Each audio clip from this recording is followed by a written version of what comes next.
Hello, my friend. Today I will tell you another long-forgotten legend.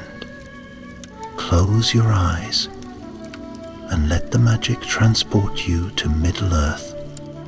Our journey begins.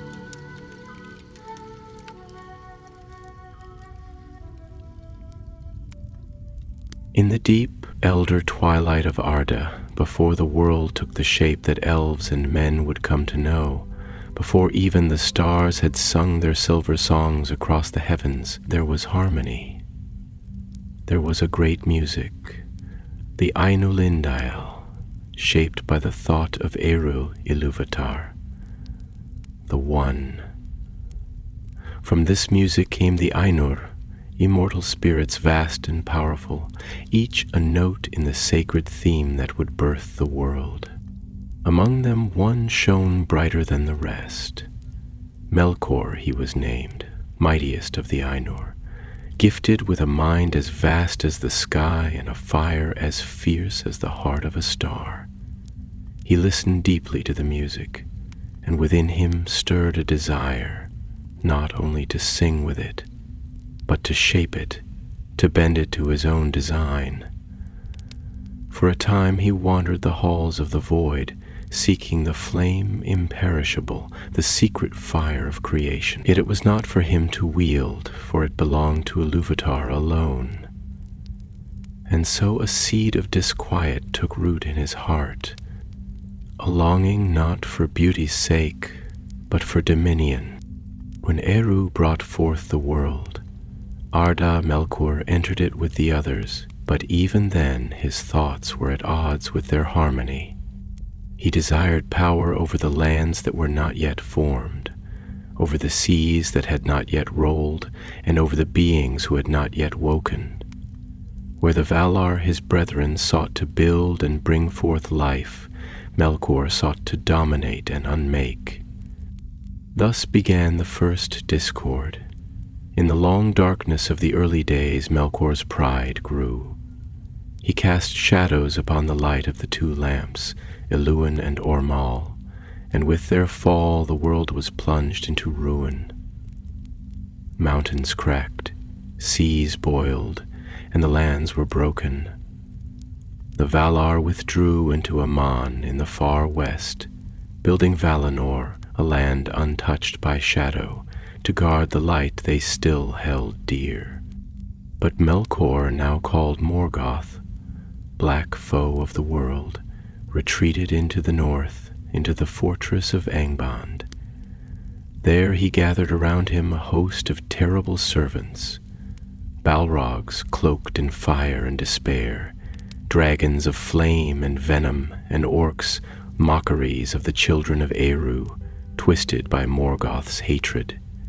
He forged iron crowns, filled dungeons with despair, and from the depths of his malice came the long night of the world. And yet, in the heart of Aman, the light of the two trees still grew. Lorelin and Telperion, golden and silver, lit the blessed realm with a beauty that sang even in silence. From this light, Feanor, greatest of the Noldor elves, forged the Silmarils, 3 jewels of such radiant wonder that even the Valar were awed. But Morgoth, desiring their beauty for himself, saw in them a way to break the peace of Valinor. In the darkness of treachery, Morgoth struck. He slew Finwë, the High King of the Noldor, and stole the Silmarils. Fleeing across the ice of the Helcarax, he returned to Angband and set the jewels in his iron crown, mocking all that was holy. So began the first age of Arda, and the long wars that stained the land with sorrow. Yet the Valar did not march in vengeance. They remained in the west, sorrowing for the strife that now gripped Middle-earth. It was not until the end of the First Age, when the cry of elves and men alike pierced the silence of the West, that they stirred again, for the ruin wrought by Morgoth had grown too great. The lands themselves cried out, the sea trembled with mourning, and the very stars above seemed to dim beneath his shadow. It was then that Eonwë, the herald of Manwë, king of the Valar, was sent forth. He stood tall and radiant, bearing the standard of the West, and his voice rang like silver across the sea. With him came the host of Valinor, Maor in gleaming mail, elves of Aman whose eyes shone with the light of the trees, and beings older than time, shaped for war and justice. Across the sea they sailed, a fleet of white ships moving like silent stars upon the waves. They landed upon the broken shores of Beleriand, where Morgoth's terror still reigned. There, upon the fields of the north, the last and greatest war of the elder days began, the War of Wrath. The earth groaned beneath the clash of forces. Mountains were rent, rivers turned to fire, and the skies wept blood and flame. The dragons of Morgoth, led by Encalagon the Black, darkened the heavens like a second night. But the eagles of Manwë rose against them, and in their midst Eärendil the mariner, mortal and immortal both, soared in his ship Vingilat, bearing the light of a Silmaril upon his brow. He slew Encalagon, and the beast's fall shattered the peaks of Thangorodrim. One by one, Morgoth's armies fell. The Balrogs were broken, scattered into the deep places of the earth.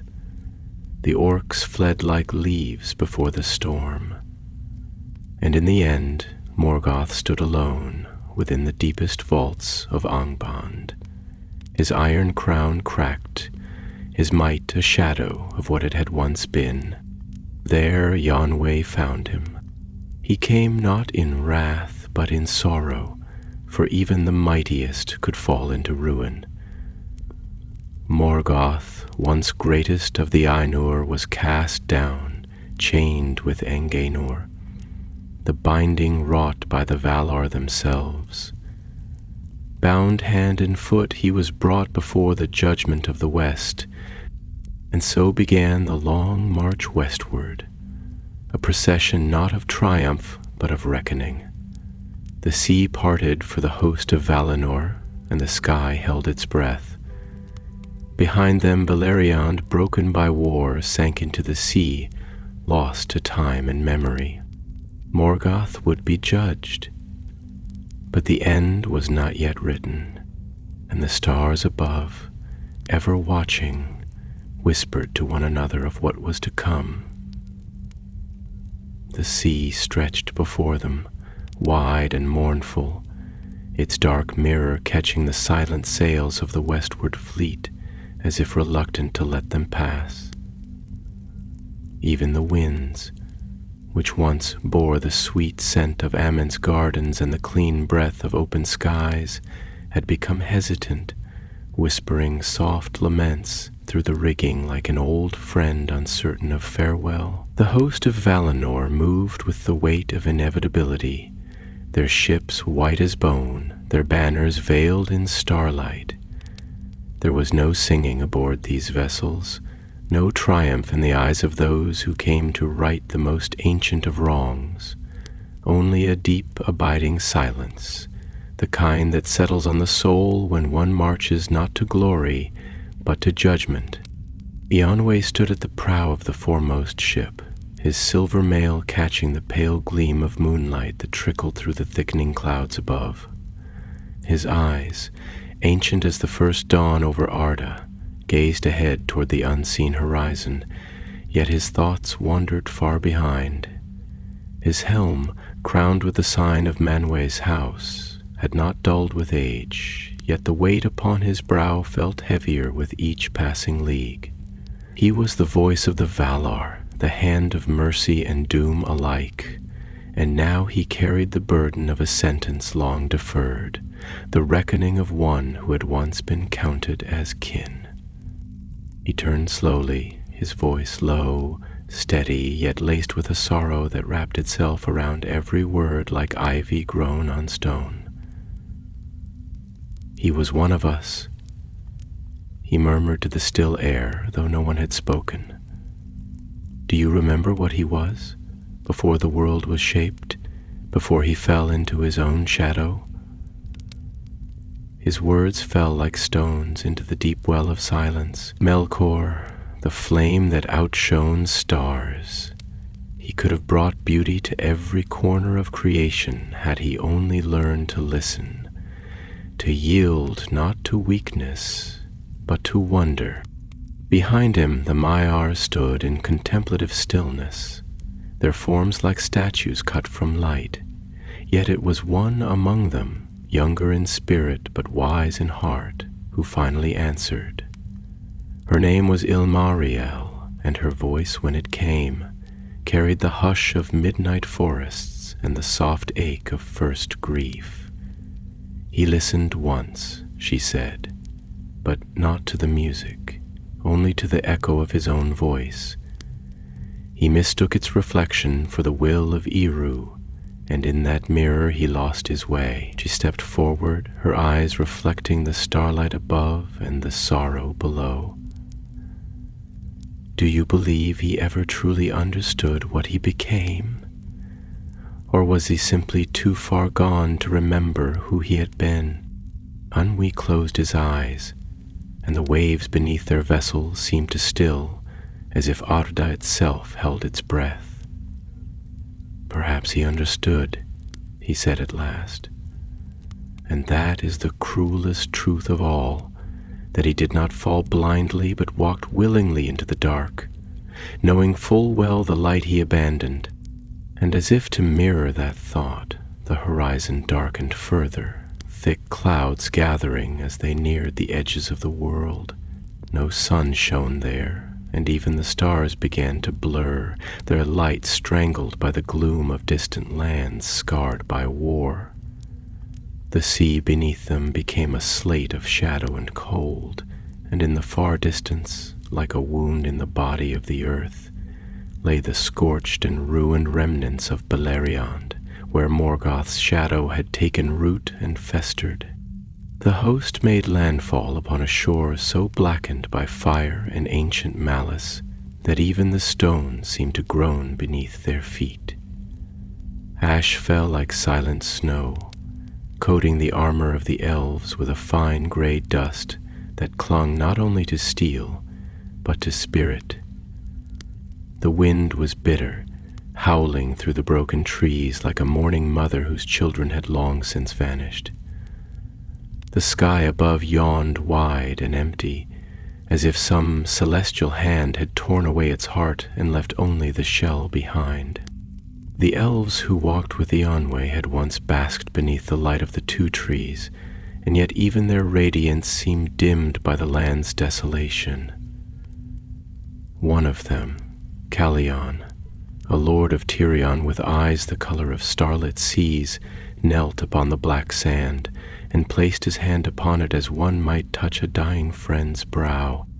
There is no song left in this earth, he whispered, his voice hollow, his breath clouding before him like fading memory. It has been strangled, choked on iron and grief.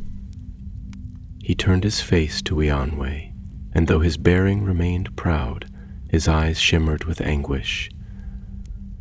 How can we unmake such sorrow?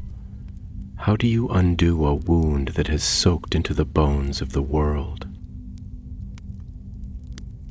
Onwe said nothing, for there was no comfort to offer. But the silence between them was not empty. It was a space left for mourning, a reverent hush before the reckoning to come. In the heart of the land, buried deep beneath the crags and scorched stone, Angband still festered. Though its towers had fallen and its gates had been broken by flame and storm, something lingered. The fortress was not dead. It was dreaming. And at its core Morgoth lay bound, not yet exiled, but sealed within the chains of Angainor, which no hand but the Valars could undo. His spirit, once a beacon of splendor, now pulsed with a sickly glow, flickering like a torch caught in the breath of death. He lay still, but not insensate. When the host reached him, they found him not as he had once been, not the dark king clad in black armor wreathed in flame, but a being shrunken by his own malice, a shadow of a shadow, cloaked in broken pride.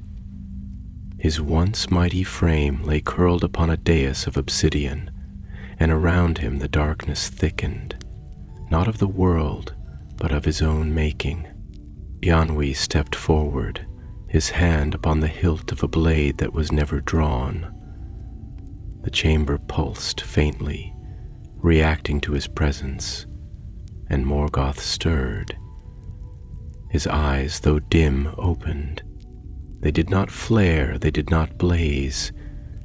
They bled, not with tears, but with the weight of his own unraveling. And then, in a voice like old stone breaking beneath the weight of a mountain, Morgoth spoke. "So they have come, at last." His tone was not defiant, nor yet repentant. It was a tone soaked in weariness, in the realization of a tale long written and now ending. "I see you, Herald of the West," he said, voice rasping as dust caught on wind, "and I hear your silence louder than the thunders of Tanaquetel. You have come to bring me away, to cast me out beyond the stars, to forget me." Yanwi did not yet reply, and so Morgoth continued, each word a shiver in the bones of the world. "Do you think it is mercy, this exile? Do you believe that the void will change me? I, who named the darkness my kingdom, who shaped the world in shadow. There is no forgetting, not for me, not for you. I am the memory of the music gone awry." There was a pause. Ianwe stepped forward until the torchlight touched his face, and he looked into the hollow gaze of what had once been the brightest flame. "You are the discord that sought to silence the harmony," he said, his voice low, sorrowful, and unshaking. "But the music continues, Morgoth, even now, and your note has ended." And the winds of the ruined land howled through broken stone, as if echoing the final cadence of that declaration. The silence that followed Ianwe's words was not hollow, but pregnant with the weight of ancient judgment and sorrowful finality. It stretched out across the dim chamber like a vast tapestry unfurling, its threads woven from the echoes of battles long past and the shattered hopes of 1,000 years. Around them the hall of Angband groaned like a beast in its death throes, stone grinding against stone, as if the fortress itself, wrought of hate and iron, felt the agony of its master, and in that torment was remembering what it had once been, before it had been bent and blackened by the mind that now lay bound in its heart. The air was thick, choked not merely with ash or the scent of old fire, but with the residue of something deeper, an ancient, spiritual fatigue, as though the very breath of the world had been held too long and was now exhaling in a slow, mournful sigh. The torches, which should have burned with clear flame in the presence of so many holy ones, flickered instead with an unsteady, almost fearful light, their glow sliding across Morgoth's withered form as if reluctant to reveal him fully, as if light itself hesitated to touch what had once been Melkor the Radiant, the most beloved of the Ainur. Morgoth lifted his gaze slowly to meet Ianwe's, and in his eyes, diminished though they were, there lingered a strange and terrible clarity, like the still surface of a lake beneath which a leviathan stirs. His voice, when it came again, was quieter, yet somehow more potent, like the hush before a landslide, or the moment a tower begins to tilt in its fall. "And yet," he said, "the music continues. Yes, you are right. It flows still, and I am its dissonant echo, the note that does not blend, but juts out like a broken tooth in a mouth once fair." He shifted, and the chains that bound him, chains wrought by the Valor themselves, forged in the fires beneath the mountains of Amen with spells spoken in the first tongue of the world, groaned with a sound not unlike mourning. But tell me, herald of the West, does your pity not stir even now? You see what I have become, a thing worn and emptied, a cup cracked and drained of all fire. Do you not wonder if, in the unnumbered years I have lain here, I have come to understand that perhaps in the silence of my undoing I have touched the edge of repentance? And his words slithered through the chamber like smoke, not poisonous, but burdened with a tragic eloquence, and even the elves who stood in their shining mail shifted uneasily, as if a forgotten sadness had been awoken within them. A faint memory of Valinor before the sundering, of a time when Melkor had not yet been the enemy, but merely one of the brethren, curious and bright, his laughter golden, his gaze filled with dreams of creation. Eonwy did not speak immediately. He stood tall, unmoving, but his eyes did not harden. They deepened, darkened as if reflecting the starlit firmament of a world before corruption. When he did speak, his voice was softer than before, and its gentleness made it all the more powerful. "I have wondered, yes," he admitted, and the admission fell like a feather into the stillness, light yet piercing. "I have wondered whether you felt sorrow not for the pain you caused, but for the heights you once touched and then abandoned. I have wondered whether you grieved the beauty you destroyed, not out of remorse, but out of envy that it did not yield to your will. I have wondered if you, Melkor, ever loved anything more than the echo of your own desires." He stepped closer, and the light that surrounded him intensified, casting long, rippling shadows against the walls of the hall. "But in all my wondering, I have found no answer that grants you redemption. For you did not fall as a child who stumbles, nor even as a warrior brought low by rage. You fell with eyes wide open. You chose your path not once, but countless times, each time deeper, each time darker, until you could no longer hear the music at all. Outside, the broken mountains groaned, as if they too remembered, as if the roots of the world itself mourned for the part of it that had been twisted out of true. A wind rose from the west, threading its way through shattered stone and chasms still smoking from ancient fire. It carried with it the scent of the sea, a scent that had not touched these lands in ages, and with it came the faintest murmur of waves against distant shores, a reminder of a man and the unchanging light that still dwelled there, unmarred, eternal. Morgoth's head bowed, and for a moment his voice was like the whisper of leaves falling in a forest where no living soul remains. "Then you will not see me as I am now," he said. "You will see only the shadow of what I became, and never the brilliance of what I once was.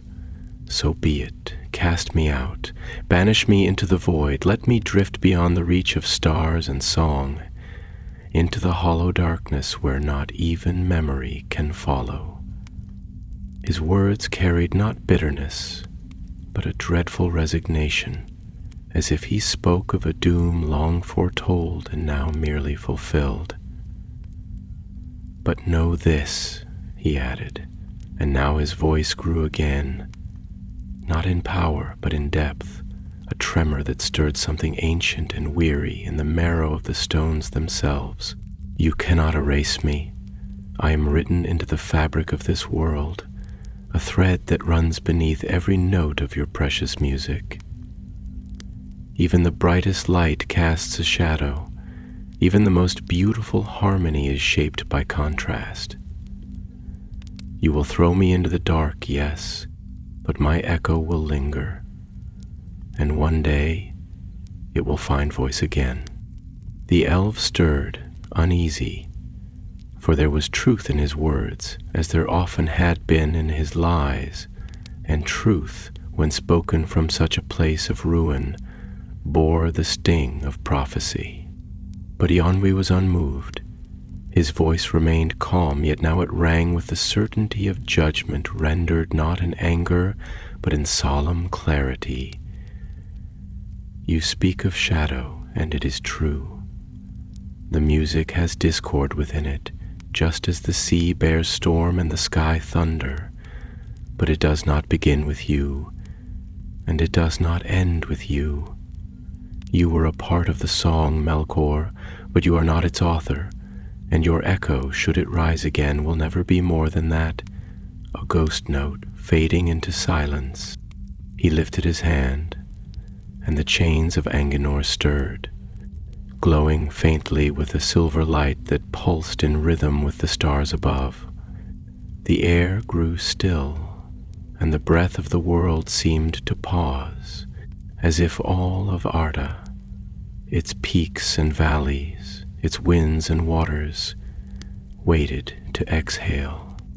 "For the crimes of your choosing," Eonwy declared, his voice resounding now with the authority of the West, "for the sorrow you have sown, for the beauty you have defiled, for the will of Eru that you defied with full knowing, you are cast from the circles of the world. You will pass through the door of night into the void beyond time, where no star may reach and no sound may follow. There you shall remain until the end of days, when all is gathered and made whole again."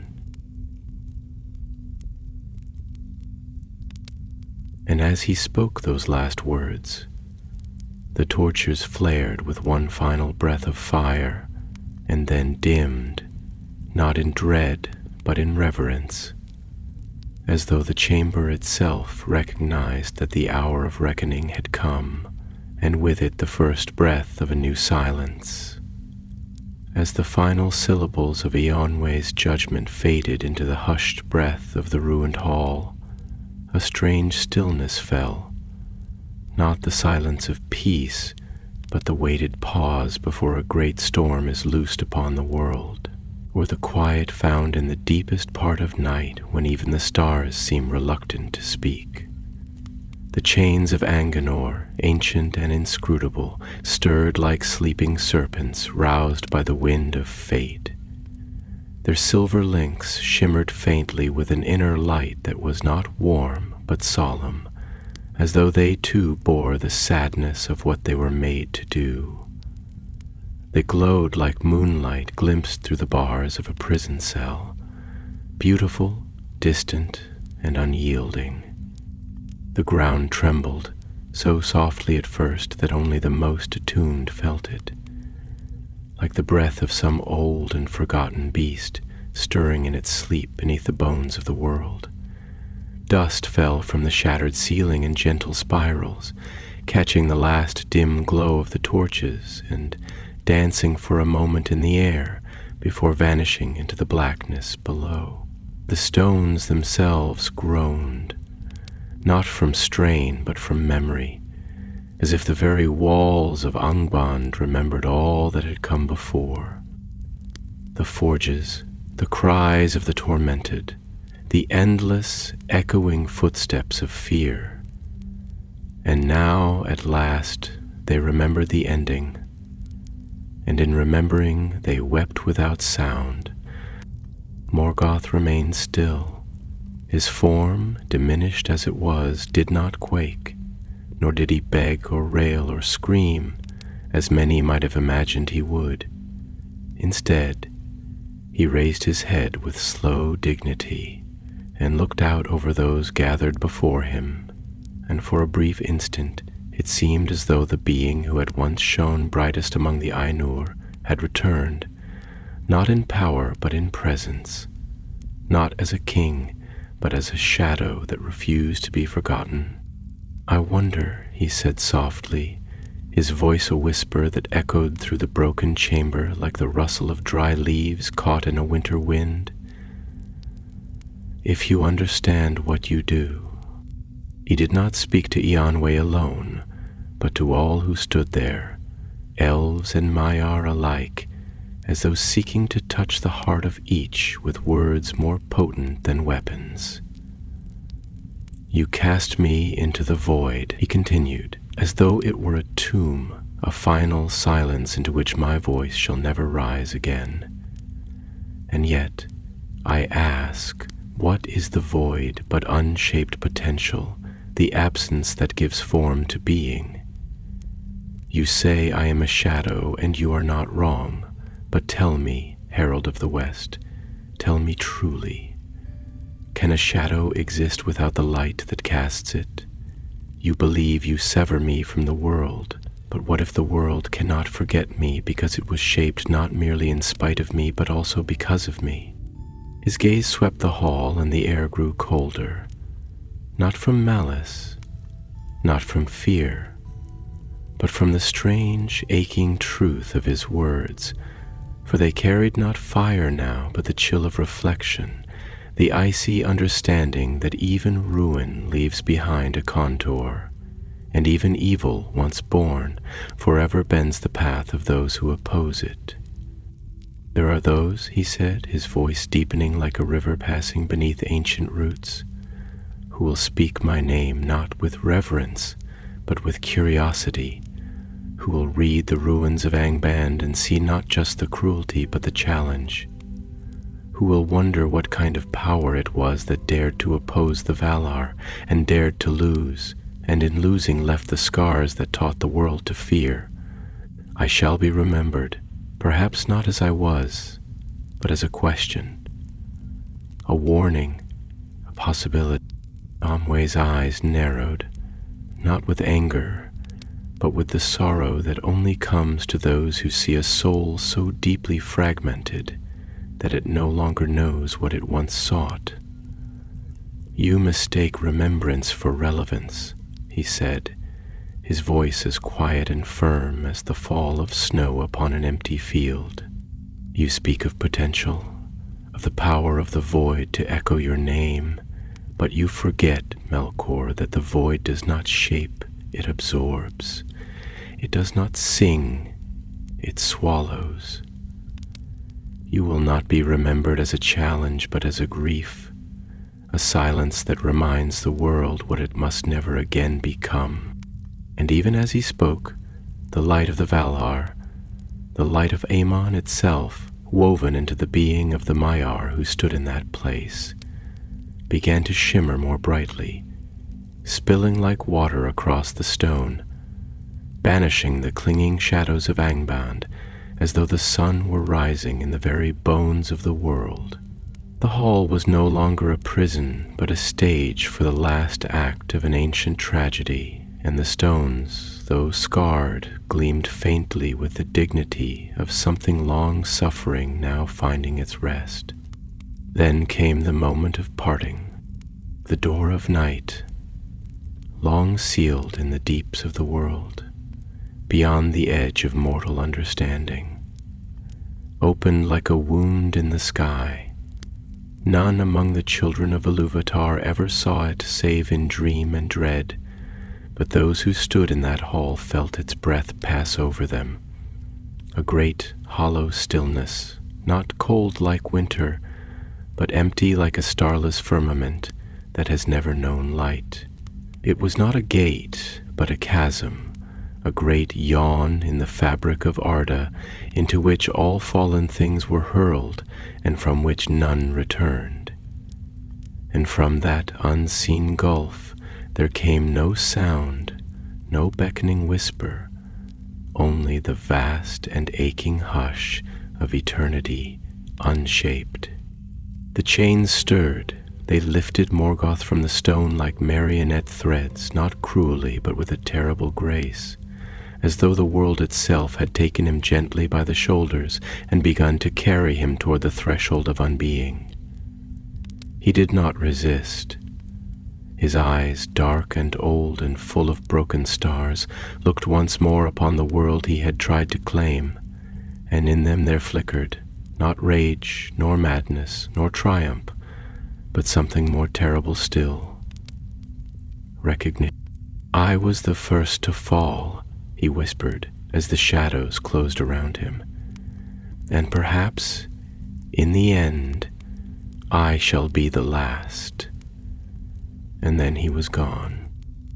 Not vanished in a burst of light or consumed by fire, but simply gone. As though the air had taken him back, or the memory of him had slipped from the world like a dream upon waking. The hall remained, but it was no longer Angband, fortress of dread and ruin. It was only stone and silence and dust, and outside the sky had cleared. The wind blew across the plains of the north, free for the first time in ages, and the stars, those silent witnesses to the long grief of Arda, shone a little brighter, as though in quiet vigil for what had passed and for what still might come.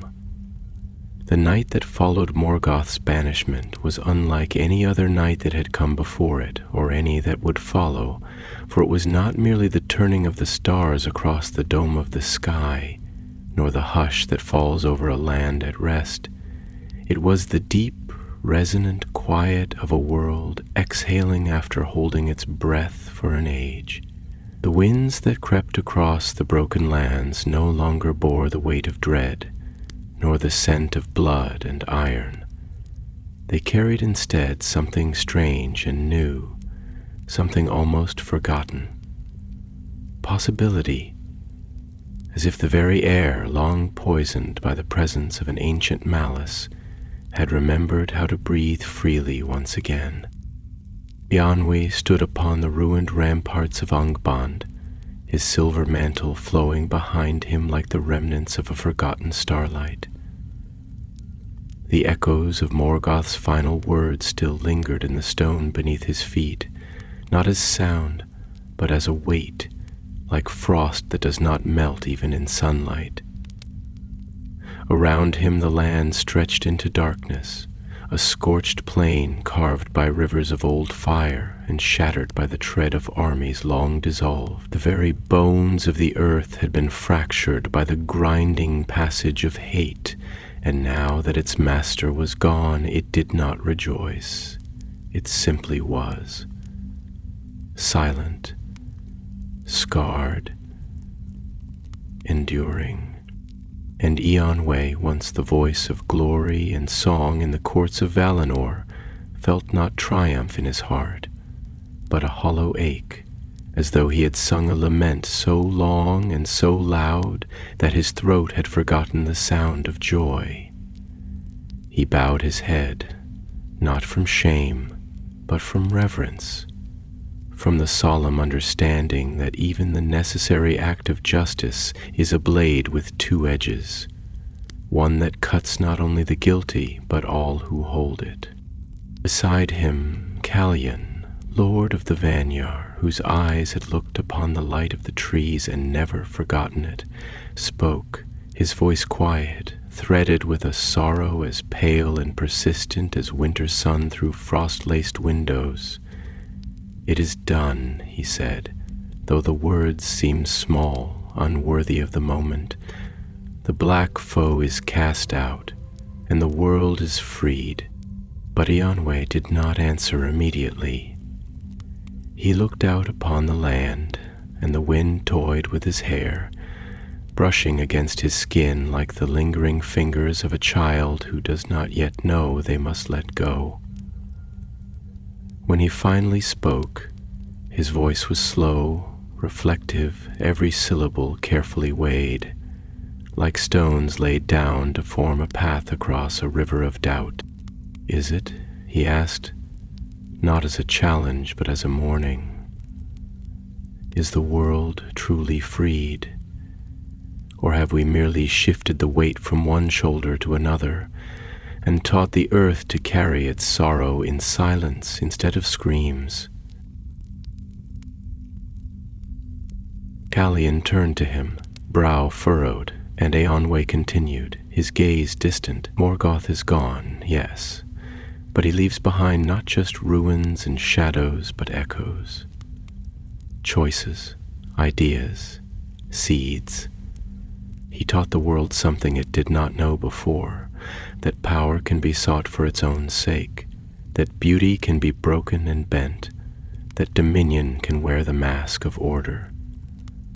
And though he is cast into the void, those who come after will walk through the hollows he left behind and wonder what might grow in such dark and fallow ground." He stepped forward, placing his hand upon the scorched stone of the parapet. It was cold, not just with the chill of the wind, but with the long memory of stone that has borne witness to unspeakable things.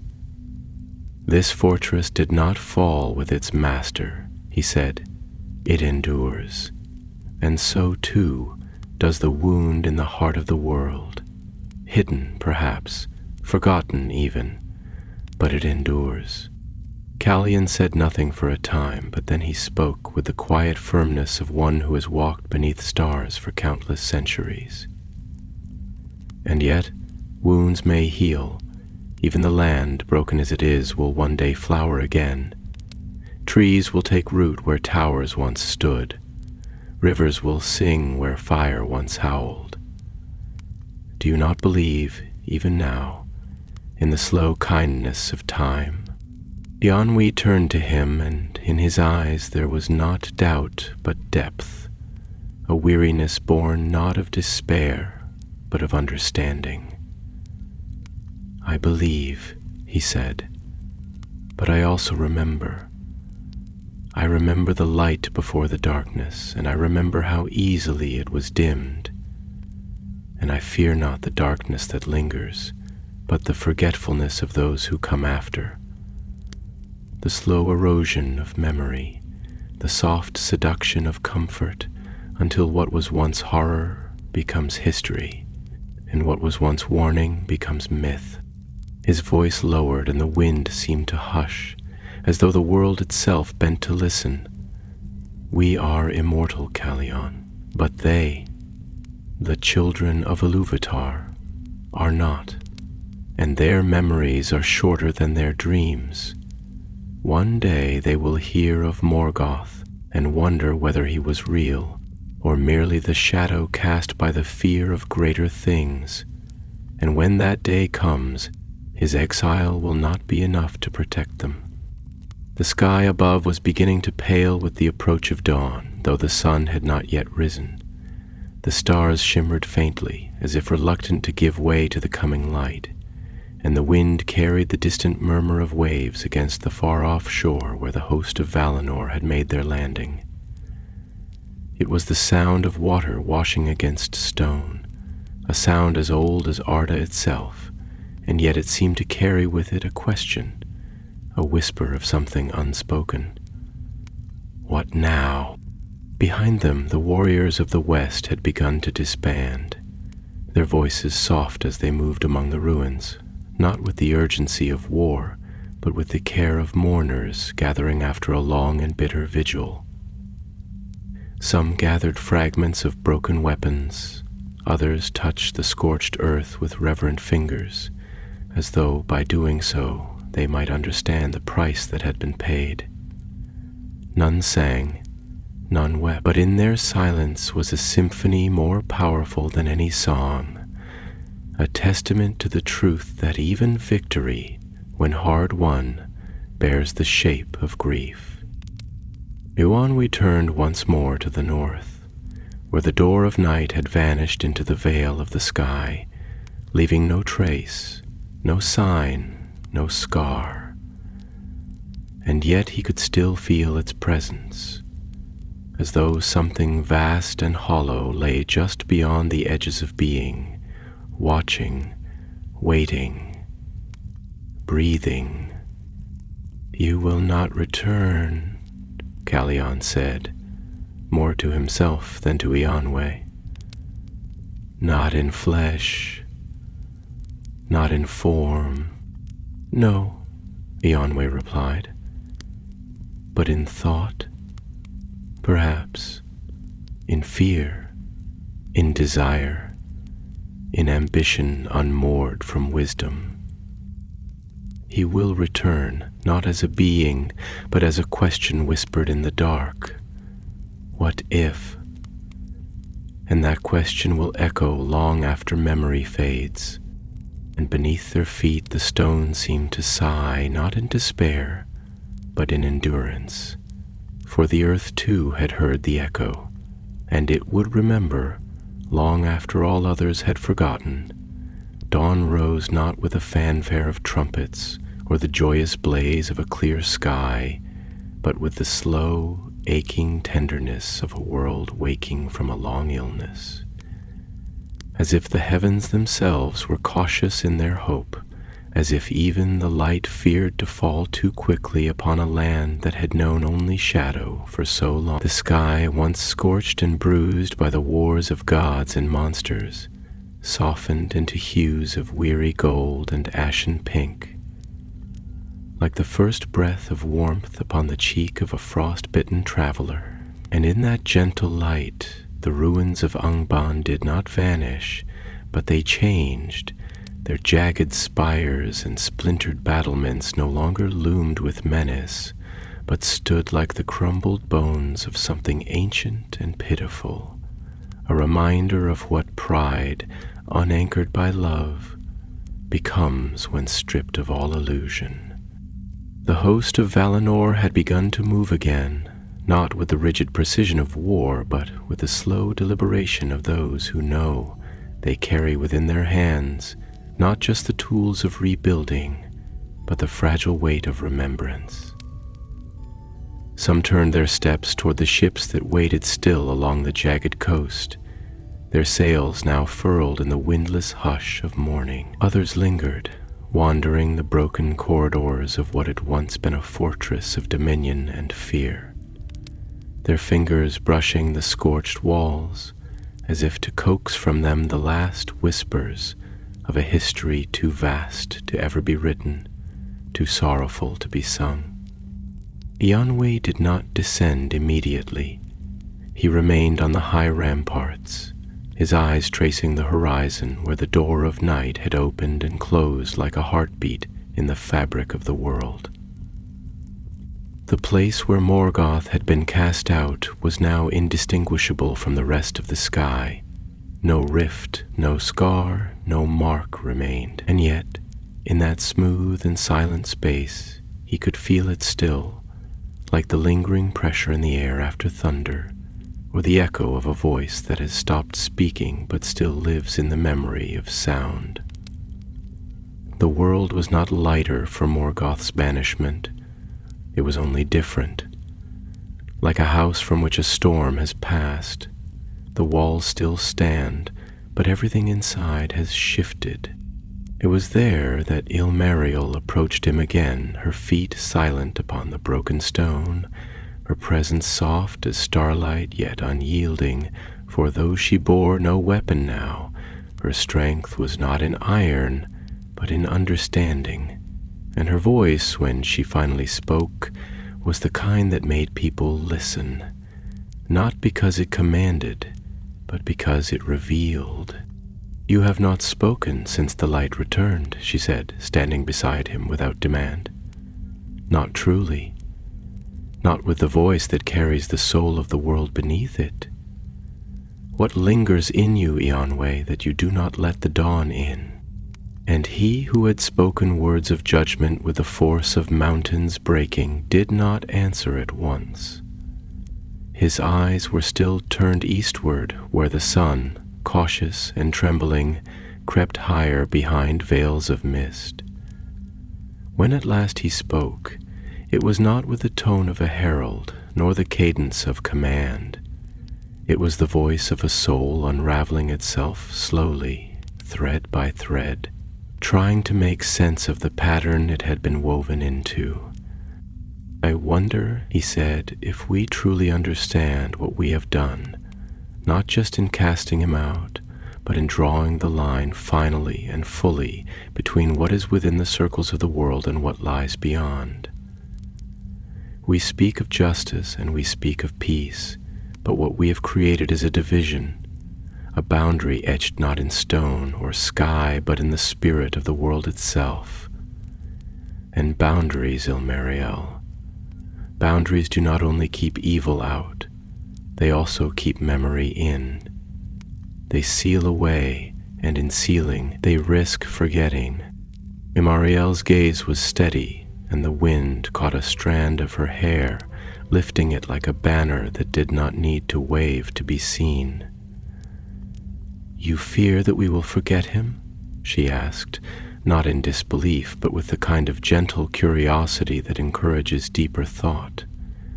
"That we will forget the pain, the ruin?" "No," Eonwë said, and his voice was heavy now, like roots digging deep into soil long untended. "I fear we will forget what led to it, not the acts, not the battles, not the ruins. We will remember those, for they are written in song and stone. But I fear we will forget the yearning, the longing that turned to hunger, the brilliance that fell, not because it lacked power, but because it mistook will for wisdom.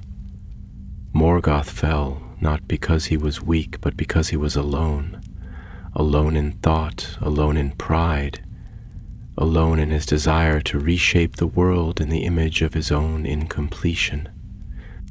He turned then slowly and looked at her, not as a captain to a comrade, but as one soul to another, seeking in the reflection of another's eyes the solace of being understood.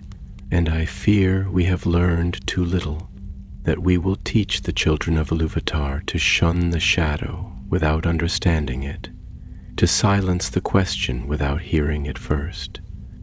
And if that happens, Silmaril, if that happens, the shadow will rise again, not as Morgoth, not as Sauron, but as something new, something unseen because we have closed our eyes." For a long time, Silmaril said nothing. The wind moved between them like a slow river, and below, the stones of Angband drank the morning sun like an old tree absorbing the last warmth of autumn. At length she spoke, and her voice was soft but firm, like the sound of water shaping stone. "Perhaps," she said, "you are right to fear, but fear alone is not wisdom, just as power alone is not evil. The shadow rises when we forget that the world is not ours to perfect, but ours to steward, when we believe that harmony means silence. When we confuse stillness with peace, we must remember, but not as a warning only, we must remember with compassion, with humility, with the willingness to see even in the enemy the reflection of something once whole." Eonwë closed his eyes, and for a moment he felt the ache lessen, not disappear, but soften, like a stone warmed by long sunlight after years beneath ice.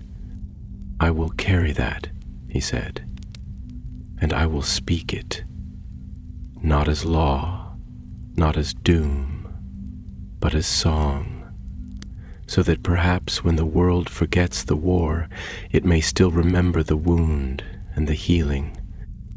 And far away beyond the edges of ruin, a single bird called out across the plains. It was not a song of triumph. It was not even a song of joy, but it was a song, and it was enough.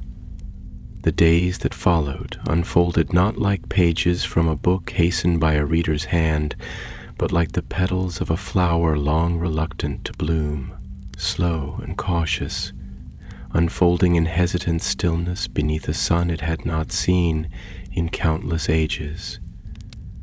The land, though wounded, began to stir, not with grandeur, not with songs or golden banners, but with the subtle, almost imperceptible sigh of soil remembering it could bear life once more. In the cracks of the broken earth, where fire once poured like the veins of wrath, small vines began to creep, timid and green, as if unsure whether it was truly safe to grow again. Streams that had once run dry, choked by ash and poisoned by hatred, began to murmur beneath stones darkened by grief, their music tentative, like a forgotten lullaby cautiously recalled. And among those ruins, among those vast fallen memories of a kingdom forged in torment and extinguished in judgment, there walked the host of Valinor, not now as warriors but as pilgrims, each step a testament not to conquest but to endurance. They moved through the fields of ruin not to possess but to bear witness. Their eyes, once sharpened by the brightness of celestial battle, had softened into something older, something deeper, a gaze that understood that light, to be meaningful, must learn to dwell among shadows.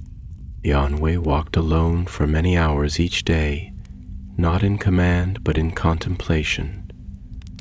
His path was neither straight nor swift, for he allowed the terrain to guide him, the shattered spires, the scorched valleys, the remnants of dungeons whose stone walls still wept the tears of those who had suffered within. He did not turn from them, nor avert his gaze when confronted by some relic of cruelty, a rusted chain, a splintered helm, the imprint of a body long turned to dust, but remembered still by the shape it left in the ash.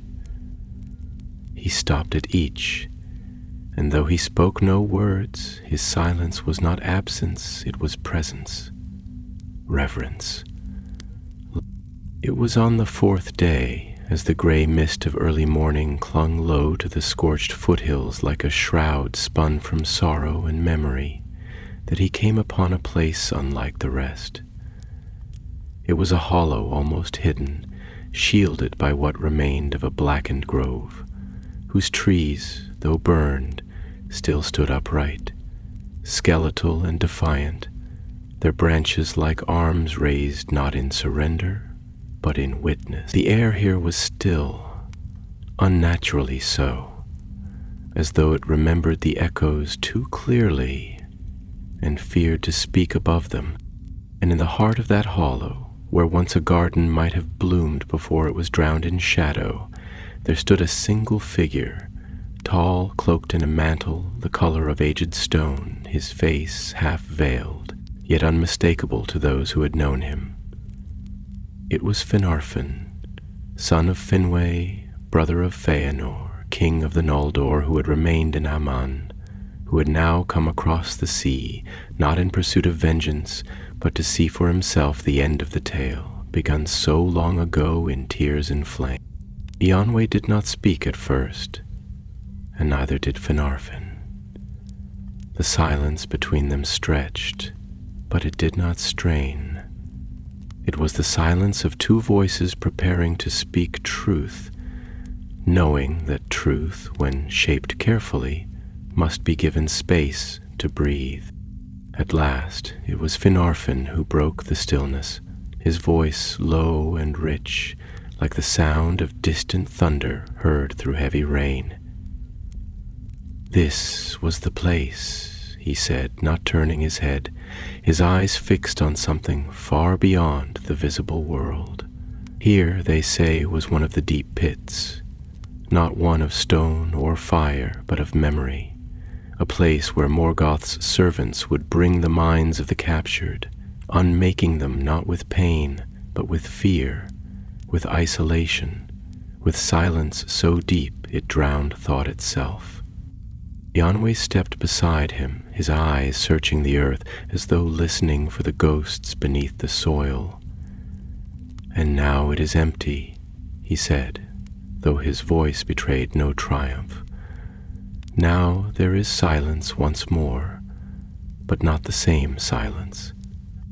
Finarfin turned slowly, and his face, though lined with the long weight of years, shone still with the dignity of the Eldar and with the quiet sorrow of one who has lost much, yet bears the loss with grace.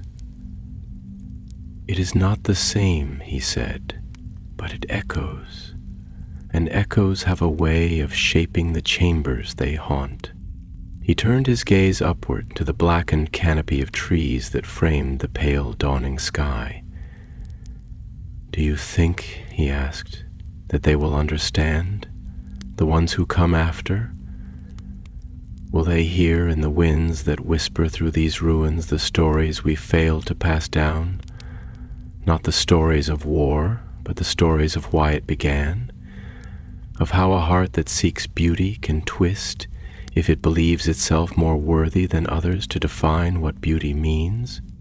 Yonwe was still, and when he answered, it was as one reflecting not just on a question, but on the burden of bearing answers. "Some will," he said, "not many. Fewer still will remember long. But perhaps that is not what matters most.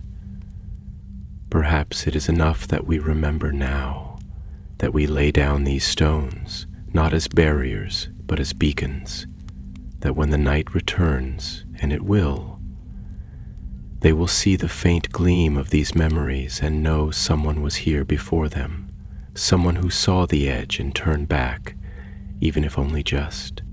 Finarfin smiled faintly, and the expression was like the warmth of a hearth seen through the window of a house on a winter road, soft, distant, and utterly human. "I once believed that my brother was the brightest of us," he said. "And in a way, perhaps he was. But brightness untempered becomes fire, and fire, when untended, devours even those it sought to warm. He chased the light he could never possess, and in doing so created a darkness so vast that even Morgoth made use of it.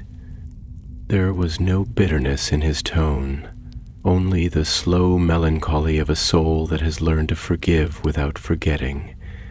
He knelt then, placing his hand upon the soil, and whispered words in Quenya, ancient, sacred, soft as moonlight falling on a sleeping child. A blessing, or perhaps an apology. Yonwe bowed his head, and the mist moved gently around them, as if the very air listened, and in listening was healed a little. Above them, a breeze stirred for the first time that day, and through the broken grove it moved with a sound like breath exhaled, not in pain, but in release. The days continued to turn, not with haste nor with indifference, but with the solemn rhythm of a great clock unseen, as though the very breath of Arda had slowed, exhaling its sorrow with long, contemplative sighs through the trembling leaves of trees not yet reborn, and across the hills where shadow once lingered in the roots like poison. And in that fragile interval between endings and beginnings, time felt thick with meaning. Every footstep laid upon the cracked stone echoed not just with sound, but with memory, as though the land itself was learning how to speak again, and each voice that passed over it lent it a syllable of a new, uncertain language. It was on such a morning, veiled in thin mist, that clung to the world like the lingering breath of old tears, that Eonwe wandered beyond the hollow where he had spoken with Finarfine. At last, where the Finarfine flowed softly, Singledan, his path led him eastward, where the mountains began to rise like the bones of a sleeping colossus, their peaks hidden in vapor, their slopes strewn with boulders that bore the marks of ancient battles. Scorch marks like bruises, cracks like open wounds, and the scattered remnants of iron long rusted, forgotten relics of the fury that once scoured the land. The path here was not marked, not paved, but Oanwe walked with purpose, his feet unerringly drawn toward something unseen, as if the land itself, though wounded, still remembered the way. He came at last to a narrow gorge hidden between the folds of stone and shrouded in a silence so complete it seemed untouched by even the winds. The air here was still, suspended in a hush that felt sacred, as though some fragment of the world's first stillness had been kept hidden from the noise of the ages. And in the center of that gorge, nestled against the breast of the rock, was a pool, clear, unmoving, deep as thought itself. No bird sang here, no wind stirred the surface. It was a place untouched by flame, untouched even by the passing of warriors or the tracks of beasts. It was whole, and in that wholeness it carried a weight unlike any ruin. Eonwe knelt beside the pool, and for a long time he did not speak. He simply watched the water, and the water watched him in return, mirroring the sky, the stone, and the slow movement of thought behind his eyes. And then, quietly, as though he were speaking to the heart of Arda itself, he began to speak, not with command, not with judgment, but with something gentler. "There is something about stillness," he murmured, his voice no more than the breath of wind against the grass, "that invites reflection. It does not demand it, like a storm might demand shelter or like pain demands voice. It invites. It offers its silence not as a punishment, but as a mirror. And in that mirror we see ourselves, not as we appear in motion, in conflict and triumph, but as we are when all is stripped away, as we are when we are alone." He reached out, touching the water with his fingers. It did not ripple, it simply accepted. And that acceptance struck him more deeply than any words spoken since the war's end. "We speak often of the light," he continued, his gaze unfocused, as though he spoke not to the water but to something beyond it. "We venerate it. We build songs around it, stories. We use it to measure the goodness of things, as though what is brightest is always best. And yet, light without shadow is blindness. Light without weight is illusion. We forget sometimes that the light gains its power not only from what it reveals, but from what it chooses not to hide." He drew a breath, heavy, thoughtful. Melkor, Morgoth, he did not begin as darkness. He began as the most radiant of us. And perhaps that is what frightens me still. Not what he became, but how close he once was to all that we call beautiful. It is a fragile thing, the line between yearning and hunger, between vision and domination. He wanted to shape the world, yes, but who among us did not? He merely believed his voice should be louder, that his song should drown out all others. The wind stirred then, faint and tentative, and a single leaf, brown and curled, drifted from the upper ledge of the gorge into the pool. It landed softly, sending out slow ripples that moved like thoughts through a dreaming mind. Eonwe watched them spread. "And now he is gone," he whispered, more to himself than to the wind, "and the song he once sang, loud, defiant, broken, is silent. But I wonder, is silence truly silence when it is filled with memory? Behind him, a footstep, soft and deliberate. He turned and saw a figure approach, tall, dark-haired, robed in deep gray. It was Elrian, daughter of the Eldar who had remained in a man, a lore-keeper and one of the quietest among the host, but also among the most perceptive. She carried no weapon, no crown, only a staff carved with runes of thought and wisdom, and her eyes were the color of twilight skies over quiet seas. She said nothing for a time, merely sitting beside him, letting the silence grow roots around them. When she finally spoke, her voice was soft and even, yet rich with meaning. I used to think, she said, that the void was a place, a realm, a location from which nothing returns, but now I think the void is not a place, but a possibility. The place we fall into when we cease to listen to others, when we believe ourselves the only voice worth hearing, when silence becomes not a space for healing, but a refusal to hear. Anwe turned to her, surprised not by her presence, but by how deeply her words echoed his own thoughts.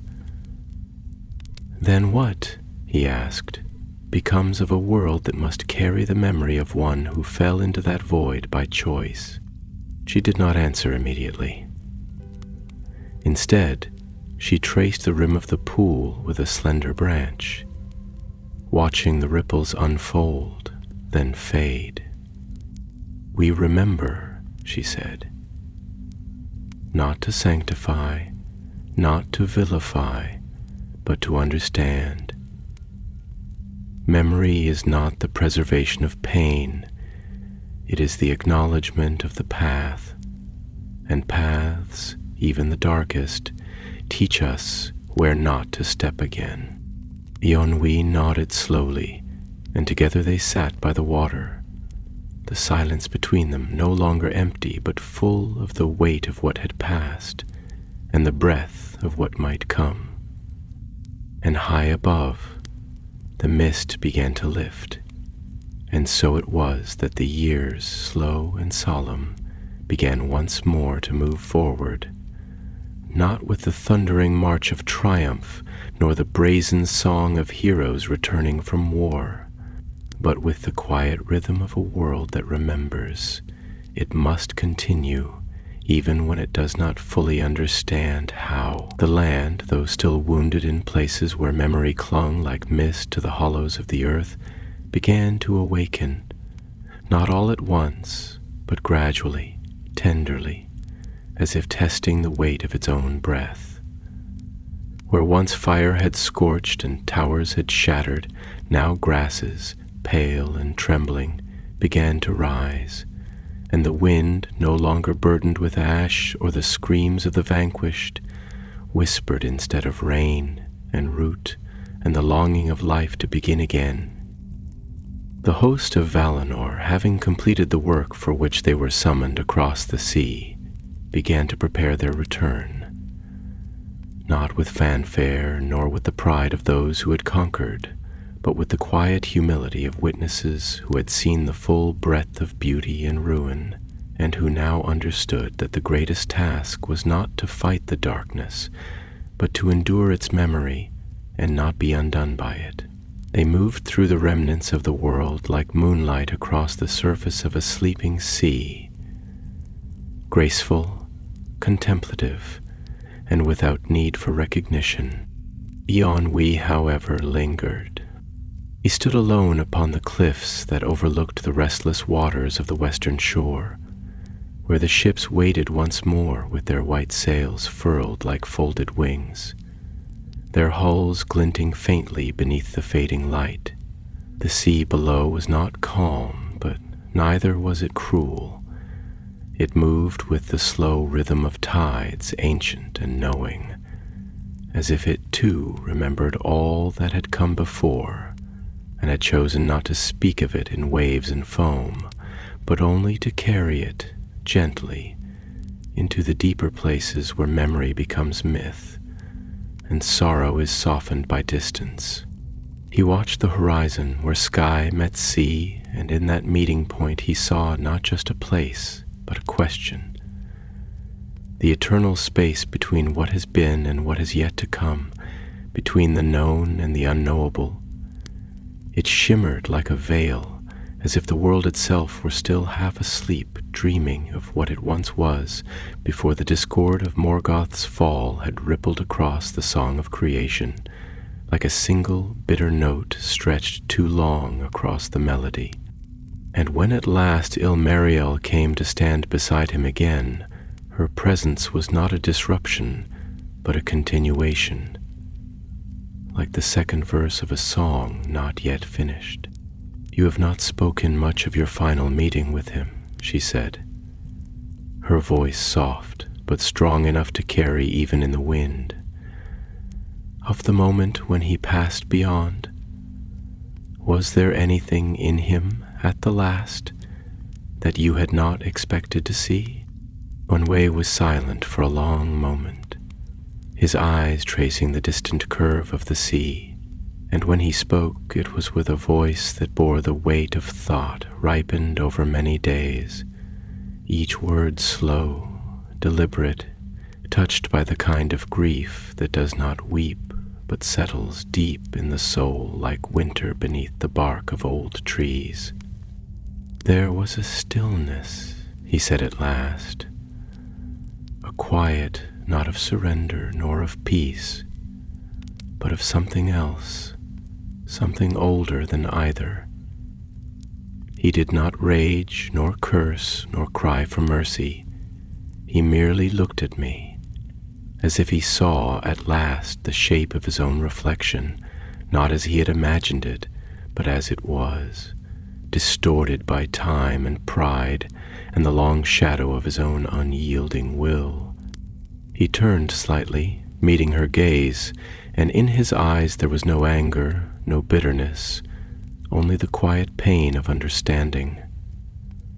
He looked, he continued, as a fallen star might look at the ocean into which it has fallen, not with regret perhaps, but with the astonishment of realizing that it can no longer burn, that the fire it believed eternal has been swallowed by something older, deeper, more patient. I saw not the defiant Vala who defied Eru, nor the cruel master of Angband. I saw a soul unanchored, a voice that had forgotten how to sing, a flame that had turned in upon itself and found only ash. Silmarillion said nothing for a while, and the silence between them was not awkward, but reverent, as though the air itself had chosen to listen, to cradle their words like seeds planted in the soil of a world learning to grow again. "But even that," she said eventually, "even that image is not the end of him. The door of night is a closing, yes, but not a forgetting, and the void does not undo. It holds, it preserves, it reflects, and perhaps in time, beyond time, when the world is remade and the music returns to its first beauty, even his voice might be woven in anew, not as it was, but as it was meant to be."